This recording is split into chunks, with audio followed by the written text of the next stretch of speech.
मेरे प्रिय छात्रों, आज हम बीएससी एजी ऑनर्स 6 सेमेस्टर एग्जामिनेशन 2022 के सब्जेक्ट बायोपेस्टिसाइड एंड बायोफर्टिलाइजर के आंसर की देने जा रहे हैं। कृपया ध्यान से सुनिएगा। फलीदार पौधों की जड़ गांठ में होता है, नाइट्रोजिनेज भी होते हैं और लेग हीमोग्लोबिन भी होते हैं, इसलिए दोनों सही होंगे, ए और बी, इसलिए सी जो ऑप्शन है वो सही है। राष्ट्रीय जैव उर्वरक विकास केंद्र यानी national bio fertilizer development centre जो है वो गाजियाबाद में है। न्यूक्लियर पॉलीहाइड्रोसिस वायरस, इसको एनपीवी भी कहते हैं, मुख्य रूप से किस अवस्था में प्रभावित होता है? तो देखिए ये लार्वा पे सबसे ज़्यादा प्रभावित होता है। गैर लक्षित जीवों पर किस नियंत्रण रणनीति सबसे अधिक प्रभाव पड़ने की संभावना होती है? तो गैर लक्षित मतलब जिसको हम नहीं चाहते कि कीट वो मरे, वो भी कीट प्रभावित हो जाता है, वो केवल रासायनिक नियंत्रण से ऐसा होता है। कीट रोग जनक इनमें से किस समूह से संबंधित हैं? तो वायरस बैक्टीरिया भी हैं, प्रोटोजोआ और कवक भी हैं, बैक्टीरिया प्रोटोजोआ भी है, इसलिए इसका सही उत्तर उपयुक्त सभी हो जाएगा। इनमें से एक जैव उर्वरक नहीं है, तो क्या है? Azotobacter, bacillus thuringiensis. तो क्लस्ट्रोडियम जो है वो एक जैव उर्वरक नहीं होता। एजोला भी है। तो मुख्य जीवित कवक ट्राइकोडर्मा का उपयोग निम्नलिखित के लिए किया जा सकता है। पौधों की बीमारियों का जैविक नियंत्रण के लिए। बायोगैस किसके द्वारा उत्पादित होती है? तो बायोगैस जो उत्पादित होती है वह बायोमास के एन्यूरोबिक रेस्पिरेशन द्वारा होती है, टूटते हैं मतलब फर्मेंटेशन होता है। और दूसरा मिथेनोग्रेनिक बैक्टीरिया जो कि मीथेन को प्रोड्यूस करता है। तो इसमें सही उत्तर बी और सी दोनों होगा, इसलिए डी जो है वह ऑप्शन सही होगा क्योंकि ए और बी दोनों इसमें समाहित हैं। माइक्रोबियल किण्वन द्वारा उत्पादित पहले कार्बनिक एसिड होते हैं, तो पहले कार्बनिक एसिड माइक्रोबियल फर्मेंटेशन के द्वारा लैक्टिक एसिड होता है, जो बी उत्तर सही होता है।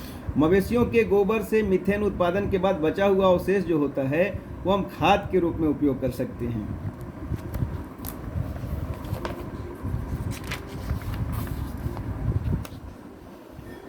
तो इक्वेटिक जो उत्कृष्ट जैव उर्वरक हैं, एजोला जो है वो एक प्रकार का इक्वेटिक फर्न है जो जैव उर्वरक के रूप में काम आता है।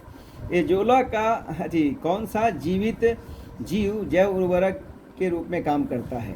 तो एजोटोबैक्टर जो है वो जीवित जैव उर्वरक के रूप में कार्य करता है। माइकोराइजा का अर्थ है कवक और पौधों के बीच में सहजीवन, मतलब symbiosis between fungus and plant. Bharat में जैव कीटनाशकों का दायरा विस्तृत है, चौड़ा है। कौन सा एक वनस्पति कीटनाशक नहीं है? देखिए नीम का तेल भी है, मेंथा तेल भी है, तंबाकू की पत्ती का भी निचोड़ करते हैं। करंज के तेल का उपयोग एक वनस्पति कीटनाशक के रूप में नहीं करते उतना ज़्यादा। कीट एकीकृत कीट प्रबंधन में शामिल है, तो रासायनिक और सांस्कृतिक और जैविक विधियां शामिल होती हैं, ये तीनों आ जाएंगे, तो सी नंबर का उत्तर जो है सो सही है। पौधे अपने पोषक तत्वों को वायु, जल एवं मृदा उपयुक्त सही से क्या करते हैं? ग्रहण करते हैं। निकट भविष्य में जैव उर्वरकों का उपयोग करने की संभावना बढ़ने की है। पौधों की वृद्धि को बढ़ावा देने के लिए जो राइजोबैक्टीरिया हैं वो स्यूडोमोनास स्पीसीज हैं। ब्रेडी राइजोबियम किसका क्रॉस इनोकुलेंट समूह है? तो ब्रेडी राइजोबियम जो होता है वो सोयाबीन क्रॉप के लिए होता है। एंटू फिक्सर साइनोबैक्टीरिया आमतौर पे चावल में उपयोग किया जाता है। VAM एक है, पहले क्या है? VAM का फुल फॉर्म क्या होगा? वेसिकुलर अर्बुस्कुलर माइकोराइजा, एक प्रकार का कवक होता है, बैक्टीरिया भी नहीं, सुतकी में भी नहीं, उपयोग में से कोई तो हो गई नहीं, इसलिए ये क्या है? सही उत्तर बी है, कवक। जैविक नियंत्रण निदेशालय डॉक्टरेट ऑफ बायोलॉजिकल कंट्रोल, ये बेंगलोर में है। नीम आधारित व्यावसायिक कीटनाशक, देखिए अचूक जो होता है नीम की पत्ती के रस से बनाया जाता है। मार्गोसा जो है सो उसके ऑयल से बनाए जाते हैं। नीम गार्ड का उपयोग भी कीटनाशक में उपयोग किया जाता है, इसलिए ये उपयोग तीनों जो है सो एक प्रकार के कीटनाशक के उपयोग में आते हैं। ट्राइकोडर्मा कार्ड्स के बड़े पैमाने पर उत्पादन के लिए उपयोग किया जाने वाला सामान्य है, तो सबसे ज़्यादा ये चना फली छेदक के लिए उपयोग में आता है। फसल बेधक के खिलाफ जैव नियंत्रण एजेंट के रूप में निम्नलिखित में से किसका उपयोग किया जाता है? ट्राइकोडर्मा का उपयोग किया जाता है। पौधों की बीमारियों के खिलाफ कौन सा जैव नियंत्रण एजेंट है? तो ट्राइकोडर्मा जो होता है वो बायो कंट्रोल एजेंट है प्लांट डिजीज के प्रति। ट्राइकोडर्मा हरेजियनम के लिए उपयोग किया जाता है। तो देखिए, पादप रोग जनकों के विरुद्ध जैव नियंत्रण एजेंट है ट्राइकोडर्मा हेरेजियनम। यह एक तीसरी पीढ़ी के कीटनाशक है। देखिए, फेरोमोन जो होता है वो तीसरी पीढ़ी के है, रोग जनक तो होगा ही नहीं। कार्बामेट्स एंड ऑर्गेनिक ऑर्गेनोफॉस्फेट चौथी पीढ़ी के आपका कीटनाशक हैं। तो इसलिए सही उत्तर ए होगा, जो फेरोमोन तीसरी पीढ़ी का हो गया। एक रोग जनक को नियंत्रित करने के लिए एक प्राकृतिक शिकारी का उपयोग करने की प्रक्रिया को कहा जाता है जैविक नियंत्रण कहा जाता है। जैविक खेती में कीट नियंत्रण के लिए कौन सी विधि है? तो प्राकृतिक शिकार एक विधि बहुत अच्छी है, रासायनिक तो होगा ही नहीं। भारत में निम्नलिखित में से कौन सी फसल जेनेटिक इंजीनियरिंग द्वारा विकसित की गई है? तो बीटी कपास विकसित की गई है। आईपीएम का पूर्ण नाम होता है एकीकृत कीट प्रबंधन, जिसको इंग्लिश में हम इंटीग्रेटेड पेस्ट मैनेजमेंट कहते हैं। जैव उर्वरक क्या है? कुछ बैक्टीरिया और साइनोबैक्टीरिया जो होते हैं जैव उर्वरक हैं। निम्नलिखित में से कौन सा एक गैर सहजीवी जैव उर्वरक है? तो एजेटोबैक्टर जो होता है वो गैर सहजीवी जैव उर्वरक है। जैविक खेती में शामिल नहीं है। हरी खाद भी शामिल है, फार्म यार्ड भी शामिल है, कंपोस्ट भी शामिल है। तो न शामिल है क्या चीज़? बी, रासायनिक उर्वरक। निम्नलिखित में से किसका व्यापक रूप से भारतीय चावल के खेत में एक सफल जैव उर्वरक के रूप में उपयोग किया जाता है? एजोला पिन्नाटा दो पानी में तैरता रहता है और ये जो है हमारी भारतीय चावल के खेतों में सफल जैव उर्वरक के रूप में उपयोग किया जा रहा है।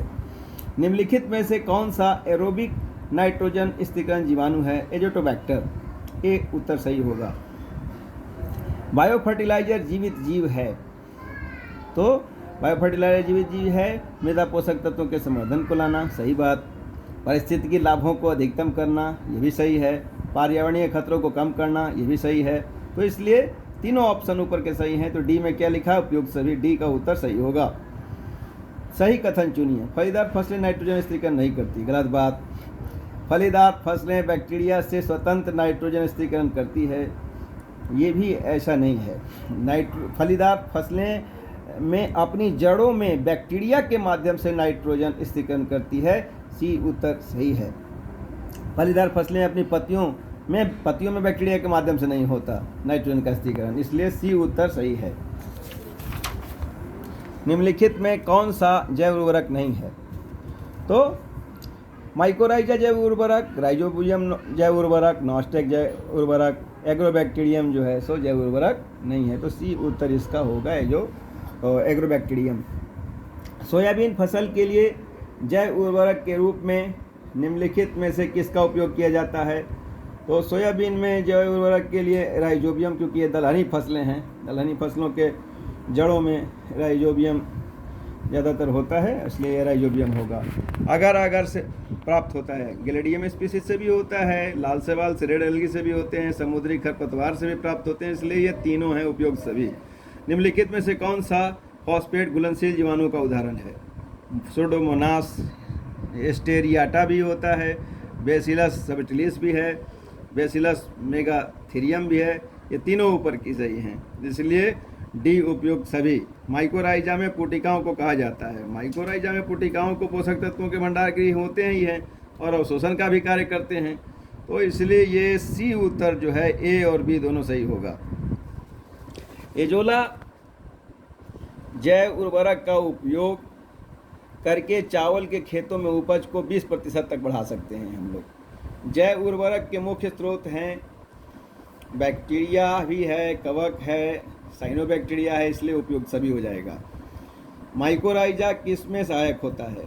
माइकोराइजा प्रतिरोध प्रदान करना, भोजन का संश्लेषण करना, मिट्टी से पोषक तत्व प्राप्त करना, मिट्टी की उर्वरता बढ़ाना। तो ये मिट्टी की उर्वरता को तो बढ़ाता है माइकोराइजा, इसलिए डी उत्तर सही होगा। जड़ की गांठ का गुलाबी रंग किसकी वजह से होता है? मेरिस्टेमेटिक कोशिकाओं के माध्यम से केवल विभाजन होता है। नाइट्रोजिनेज एंजाइम है।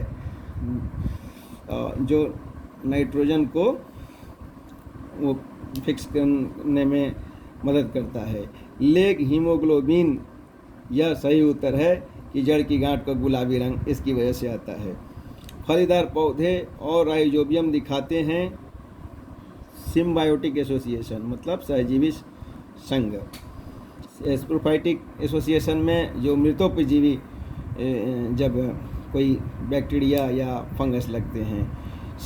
असहजीवी भी नहीं है, परजीवी तो नहीं है, परजीवी दूसरे के जीव पर केवल एक जीव को फ़ायदा नहीं पहुंचता, और एक जीव को केवल फ़ायदा पहुंचता है, दूसरे जीव को फ़ायदा नहीं पहुंचता। लेकिन सहजीवी ही ऐसा एक एसोसिएशन, एक जीव को भी फ़ायदा है, दूसरे जीव को भी एक दूसरे से फ़ायदा है, इसलिए सहजीवी संघ है। बी उत्तर सही है इसका। धन्यवाद।